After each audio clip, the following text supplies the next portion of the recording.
Hello friends, welcome to my YouTube channel. इस video में मैं आपको क्लास 10th के फिजिक्स चैप्टर 1 का लघु उत्तरीय प्रश्न करवाने वाला हूं।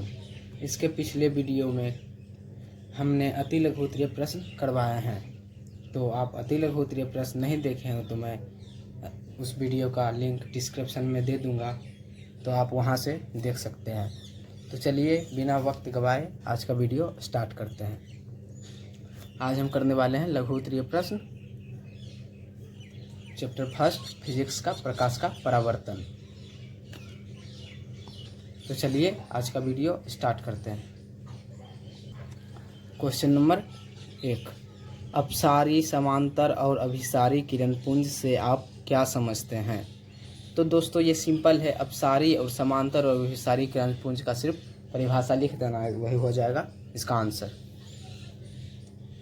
तो आइए इसका उत्तर देखते हैं। इसका उत्तर हो जाएगा अपसारी किरणपुंज लिख के डैश देना, उसके बाद लिखना है वैसे किरणपुंज जिसमें प्रकाश की किरणें एक बिंदु स्रोत से निकलकर फैलती चली जाती है। मतलब वैसी किरण जिसमें एक बिंदु स्रोत से प्रकाश निकलकर फैलती चली जाती है, उसको अपसारी किरणपुंज कहते हैं। फिर नीचे समांतर किरणपुंज लिख के डैश दे देना, फिर लिखना है वैसे किरणपुंज जिसमें प्रकाश की किरणें एक दूसरे की समांतर होती हो। वैसे किरणें जिसमें एक दूसरे के प्रकाश की किरणें समांतर होती हो। तीसरा लिखना है अभिसारी किरणपुंज, फिर एरो देके डैश देके लिखना है वैसे किरणपुंज जिसमें प्रकाश की किरणें एक बिंदु पर आकर मिलती है या मिलती हुई प्रतीत होती है।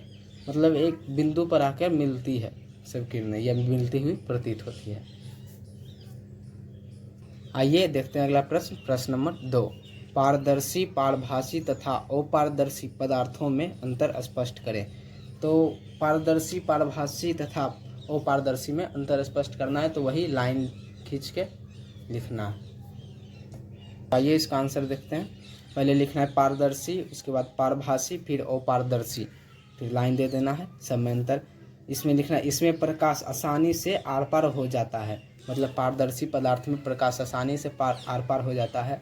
और पारभासी, इसमें प्रकाश का कुछ भाग पार होता है एवं कुछ नहीं होता है। मतलब पारभासी में प्रकाश का कुछ ही भाग पार होता है और कुछ भाग पार नहीं होता है। और तीसरा लिखना है अपारदर्शी, इसमें प्रकाश आर पार नहीं होता है। जैसे में ईंट में प्रकाश आर पार नहीं होता है। और पारभासी में घिसा हुआ कांच, उसमें कुछ प्रकाश का आर पार होता है, कुछ नहीं होता है। और पारदर्शी में जैसे हवा हो गया एग्जाम्पल। तो आइए अगला प्रश्न देखते हैं। प्रश्न नंबर 3, प्रकाश के परावर्तन के नियमों को लिखें। मतलब प्रकाश के जो परावर्तन के 2 नियम है उसको लिखना है।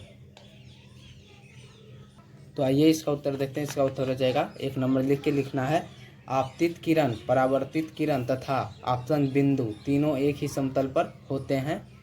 मतलब आपतित किरण जो किरण आता है और परावर्तित किरण जो टकरा कर वापस जाता है, और आपतन बिंदु तीनों एक ही समतल पर होते हैं। और दूसरा में लिखना है आपतन कोण परावर्तन कोण के बराबर होता है। मतलब आपतन किरण से और अभिलंब के बीच जो कोण बनता है और परावर्तित किरण और अभिलंब के बीच जो कोण बनता है, दोनों आपस में बराबर होते हैं। तो आइए दोस्तों अगला प्रश्न देखते हैं। प्रश्न नंबर 4, वास्तविक और आभासी प्रतिबिंब में क्या अंतर है? मतलब वास्तविक और आभासी प्रतिबिंब में अंतर है पूछ रहा है। तो आइए इसका उत्तर देखते हैं। इसका उत्तर हो जाएगा, पहले लिखना है वास्तविक प्रतिबिंब, फिर लाइन खींचना है, फिर इधर लिखना है आभासी प्रतिबिंब। तो इधर 1 नंबर दे के लिखना है इसे पर्दे पर प्राप्त किया जा सकता है। मतलब वास्तविक प्रतिबिंब को पर्दे पर प्राप्त किया जा सकता है। और इधर लिखना है इसे पर्दे पर प्राप्त नहीं किया जा सकता है। मतलब आभासी प्रतिबिंब को पर्दे पर प्राप्त नहीं किया जा सकता है। फिर 2 नंबर लिख के लिखना यह वस्तु की अपेक्षा उल्टा होता है। मतलब वास्तविक प्रतिबिंब वस्तु की अपेक्षा जो उल्टा होता है, और आभासी प्रतिबिंब यह वस्तु की अपेक्षा सीधा होता है। तो आइए अगला प्रश्न देखते हैं। प्रश्न नंबर 5, समतल दर्पण द्वारा बने प्रतिबिंब के किन्हीं 3 विशेषताओं का उल्लेख करें। मतलब जो समतल दर्पण है उससे बने प्रतिबिंब का 3 प्रतिबिंब लिखना है। तो आइए इसका उत्तर देखते हैं। इसका उत्तर हो जाएगा 1 नंबर लिख के देखना, प्रतिबिंब दर्पण के पीछे बनता है। मतलब समतल दर्पण में प्रतिबिंब दर्पण के पीछे बनता है। प्रतिबिंब का आकार वस्तु के आकार के बराबर होता है, मतलब समतल दर्पण में जो प्रतिबिंब का आकार होता है वो वस्तु के आकार के बराबर होता है, ना छोटा होता है ना बड़ा होता है। 3 नंबर देख के लिखना है, प्रतिबिंब वस्तु की अपेक्षा सीधा बनता है, मतलब प्रतिबिंब वस्तु जो अगर टेढ़ा रखा हुआ है तो उसकी अपेक्षा सीधा बनेगा प्रतिबिंब। तो आइए दोस्तों अगला प्रश्न देखते हैं, प्रश्न नंबर 6। अवतल तथा उत्तल दर्पण में अंतर स्पष्ट करें, मतलब अवतल और उत्तल दर्पण में अंतर लिखना है। तो आइए इसका उत्तर देखते हैं। इसका उत्तर हो जाएगा, अवतल दर्पण और उत्तल दर्पण में अंतर निम्नलिखित है। ये हेडिंग दोस्तों देंगे तो कुछ ज़्यादा मतलब नंबर मिलेगा एग्जाम में, ये हेडिंग लिखना ज़रूरी है। तो फिर लाइन खींचना है, इधर लिखना है अवतल दर्पण, इधर उत्तल दर्पण, इधर 1 नंबर देख लिखना है। इसका परावर्तक सतह उभरा होता है, मतलब अवतल दर्पण का जो परावर्तक सतह होता है वो उभरा होता है और इसका परावर्तक सतह धंसा होता है। 2 नंबर, इसमें केवल काल्पनिक प्रतिबिंब बनते हैं, मतलब अवतल दर्पण में केवल काल्पनिक प्रतिबिंब बनता है और इसमें काल्पनिक एवं वास्तविक दोनों प्रकार के प्रतिबिंब बनते हैं अब उत्तल दर्पण में। सॉरी दोस्तों, यहाँ पे गड़बड़ा गया, मतलब इधर उत्तल दर्पण था और इधर अवतल दर्पण, हम उल्टा लिख दिए। तो इधर उत्तल दर्पण है, इधर 1 नंबर देख लिखना है, इसका परावर्तक सतह उभरा होता है और इसका परावर्तक सतह धंसा होता है। और 2 नंबर देख लिखना है, इसमें केवल काल्पनिक प्रतिबिंब बनते हैं, उत्तल दर्पण में केवल काल्पनिक प्रतिबिंब बनते हैं, इसमें काल्पनिक एवं वास्तविक दोनों प्रकार के प्रतिबिंब बनते हैं। और इसमें तीसरा लिखना है, इसका फोकस दूरी धनात्मक होता है और इधर उत्तल दर्पण का फोकस दूरी ऋणात्मक होता है।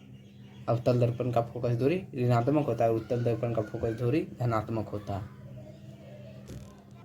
तो आइए दोस्तों अगला प्रश्न देखते हैं, प्रश्न नंबर 7। गोलीय दर्पण की वक्रता त्रिज्या से आपका क्या तात्पर्य होता है? तो आइए दोस्तों इसका उत्तर देखते हैं। इसका उत्तर हो जाएगा, गोलीय दर्पण जिस गोले का भाग होता है उसकी त्रिज्या को दर्पण की वक्रता त्रिज्या कहते हैं। तो आइए दोस्तों अगला प्रश्न देखते हैं, प्रश्न नंबर 8। किस दर्पण में केवल काल्पनिक प्रतिबिंब बनता है? तो इसका सिंपल है आंसर,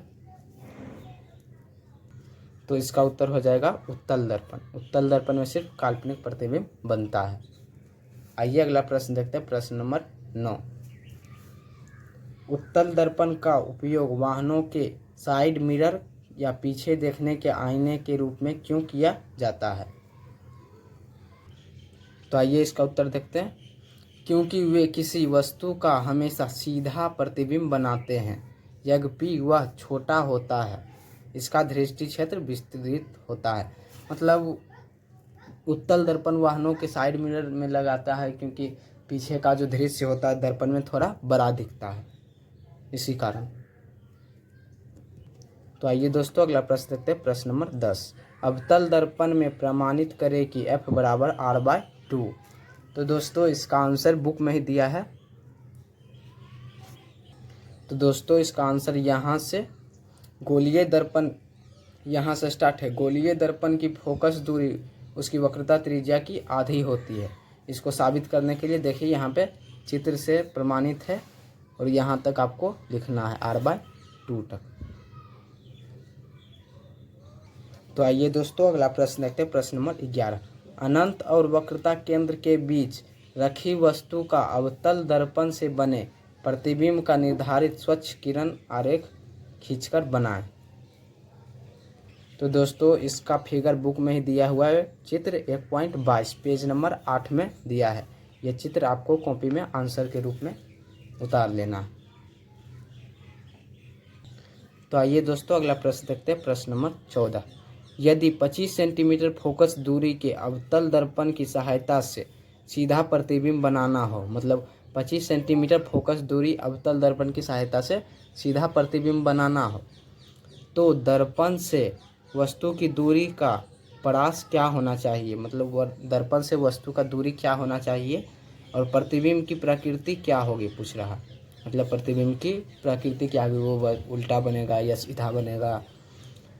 प्रतिबिंब वस्तु से बड़ा होगा कि छोटा? इस परिस्थिति में प्रतिबिंब के बनने की क्रिया को दर्शाने के लिए एक किरण आरेख खींचें। तो दोस्तों इसका आंसर बुक में ही दे दिया है यहाँ से। संकेत से जब से यहाँ तक होगा तक।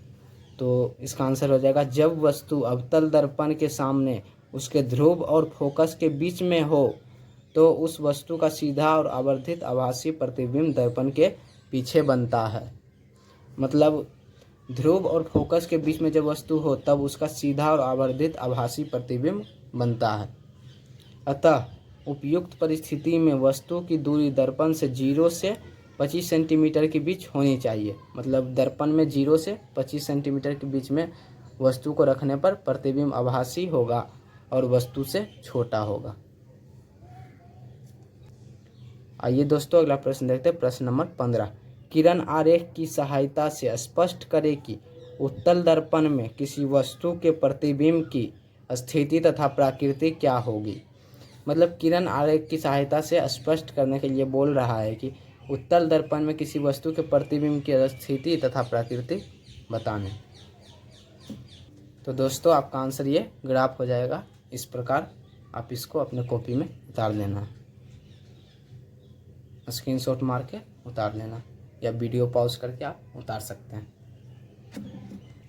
आइए दोस्तों अगला प्रश्न देखते हैं। प्रश्न नंबर 16। कल्पना कीजिए कि आप एक चमकीले कागज में ढके बेलनाकार खंभे के सामने खड़े हैं। मतलब आपको सोचना है कि चमकीले कागज से ढके बेलनाकार खंभे के सामने आप खड़े हैं। इस प्रकार से बने बेलनाकार दर्पण में आप अपना किस प्रकार का प्रतिबिंब देखेंगे। मतलब इस दर्पण में आप अपना किस प्रकार का प्रतिबिंब देखेंगे। तो इसका भी गाइस आंसर दे दिया बुक में ही, यहाँ से यहाँ तक और आगे भी है।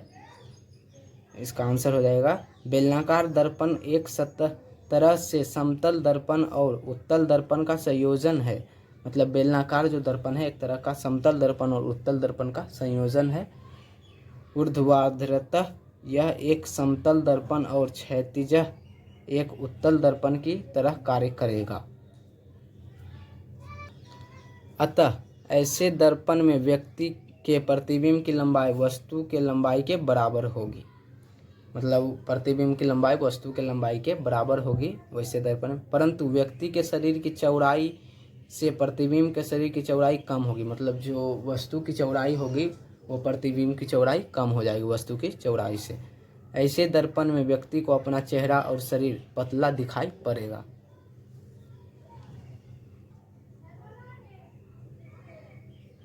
तो आइए दोस्तों अगला प्रश्न देखते हैं। प्रश्न नंबर 17। निम्नलिखित परिस्थितियों में जिस प्रकार के दर्पण का उपयोग किया जाता है उनका नाम बताएं। तो पहला कार के हेडलाइट्स में अवतल दर्पण का उपयोग होता है। आंसर नीचे दिया है अवतल दर्पण का। और वाहनों के साइड मिरर या पीछे देखने के लिए उत्तल दर्पण और सौर भट्टी में अवतल दर्पण का उपयोग होता है। तो दोस्तों वीडियो पसंद आए तो लाइक करें, सपोर्ट करें, सब्सक्राइब करें। हम ऐसे ही अब अगले चैप्टर का वीडियो क्वेश्चन आंसर करवाएंगे। चैप्टर 2 प्रकाश का अपवर्तन का। ये चैप्टर 1 का प्रकाश का परावर्तन का लघु उत्तरीय था। तो दोस्तों वीडियो को लाइक करें, ऐसे ही सपोर्ट करते रहें। आज के लिए इतना, मिलते हैं अगले वीडियो में।